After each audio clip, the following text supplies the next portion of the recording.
थे भाई दोनों रसोई तबाही।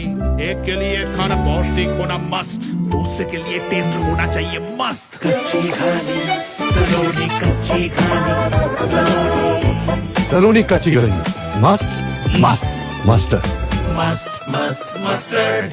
मंदिर परिसर में बड़े भव्य भाव, दिव्य और मंगलमय रूप से श्री शिव पुराण का आयोजन चल रहा है। लोकेश के शास्त्री जी के द्वारा गायन जो चल रहा है, बड़ा ही मंगलमय वातावरण है। यहाँ पे मातृ शक्ति भाई बंधु भक्त बोले के बड़े ही भाव से इस कथा में आनंद प्राप्त कर रहे हैं और भगवान की कथाओं का दिव्य रसास्वादन कर रहे हैं और सब अपने तन मन धन के सहयोग से इस कार्यक्रम को सफल बनाने में लगे हुए हैं। और बाजार में छोटी सी जगह पे एक बहुत बड़ा भक्तों का समूह जो एकत्रित होकर के आनंद लेता है, इसकी आनंद की महिमा का वर्णन नहीं है।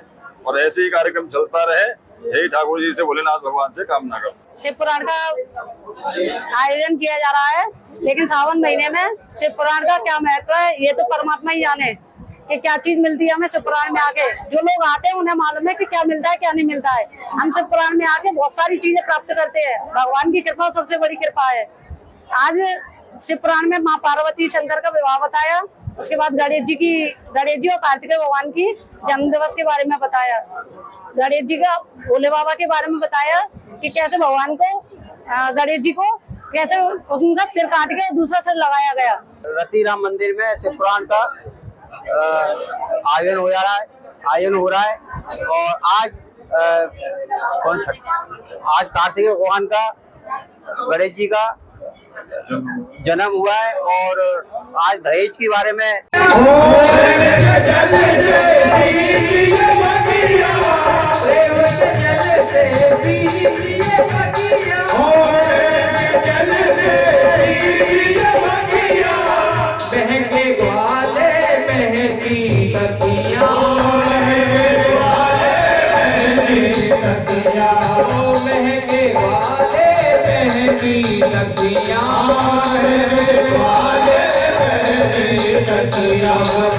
सब भक्तन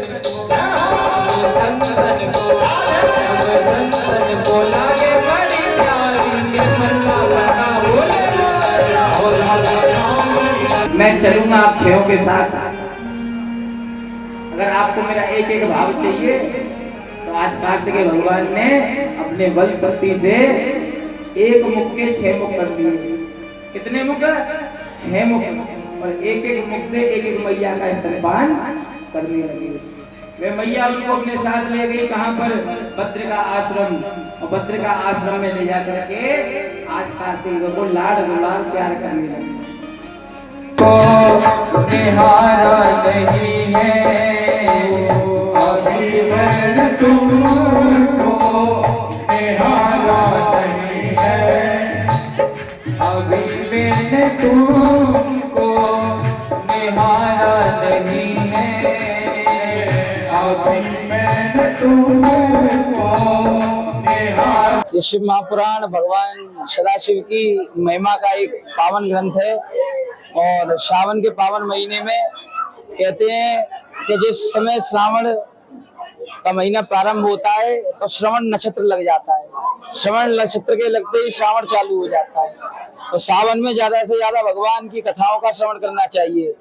लेकिन प्रतापपुरा के इस पावन रतिराम शिव दुर्गा मंदिर में सावन के महीने में भूत बावन भोलेनाथ भगवान सदाशिव की सुंदर कथा का आयोजन किया गया है, जो सामूहिक रूप से कथा चल रही है, जिसमें भक्त बढ़ चढ़ के हिस्सा ले रहे हैं, अपना तन मन धन सब कुछ इस कथा में अर्पित कर रहे हैं।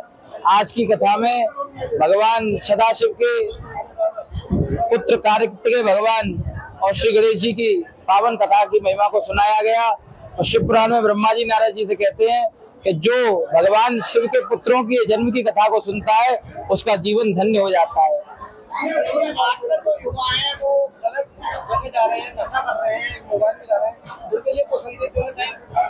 उनके लिए केवल एक ही संदेश है कि देखो भैया, इस संसार में नशे से किसी का कभी भला नहीं हुआ है और आपको ये शरीर दुर्लभो मनुष्यादेह, ये मनुष्य तन मिलना कोई साधारण बात नहीं है। 84 लाख योनियों के बीतने के बाद में ये मनुष्य तन मिलता है। लेकिन अंदर गर्भ में पड़े पड़े कहता है भगवान एक बार छोड़ दो भजन करूंगा। लेकिन यहाँ पर आकर के काम, क्रोध, मोह, मदिरा इत्यादि में व्यक्ति लग जाता है, अपना जीवन खराब कर लेता है। युवाओं के लिए भजन ही एकमात्र साधन है जो उनके गलत राह से उन्हें बचा सकता है। पंडित रतिराम और शिव मंदिर, प्राचीन मंदिर में शिव महापुराण का आयोजन चल रहा है। बड़े ही आत्मदिक तरीके से लोकेश शास्त्री जी कथा का श्रवण करके, जिस तरीके से उन्होंने कल शिव विवाह था और आज उनकी कथा का जो वर्णन करके बताया है, निश्चित ही लोग भाव विभोर होके, मंत्र मुग्ध होके बोले कि अमृतमयी लीला में मस्त थे। और हर कोई यही कह रहा था कि ये पल जो है ना हमसे ओझल ना हो। भोले बाबा बड़े दयालु है और जो सुनने वाली जो संगत और जो आ रहे लोग वो भी बड़े दयालु है। सब पे गुरु महाराज इसी तरह की कृपा करते रहे। और जो भागवत में और शिव पुराण में, राम कथा में क्षण मात्र के लिए जहाँ भी सत्संग, कीर्तन, भजन होते हैं, क्षण मात्र के लिए भी चल जाता है तो निश्चित ही उसका कल्याण है। जय भोले की। देखिए, मैंने आपसे भी क्या बोला, कथा, सत्संग, भजन, कथा का शीर्ष यही होता है कि हमको वो जीवन जीने का तरीका सिखाती है। और जीवन जीने का तरीका जिसको आ गया कथा के माध्यम से, उसका ये लोक भी अच्छा है और परलोक भी अच्छा होगा।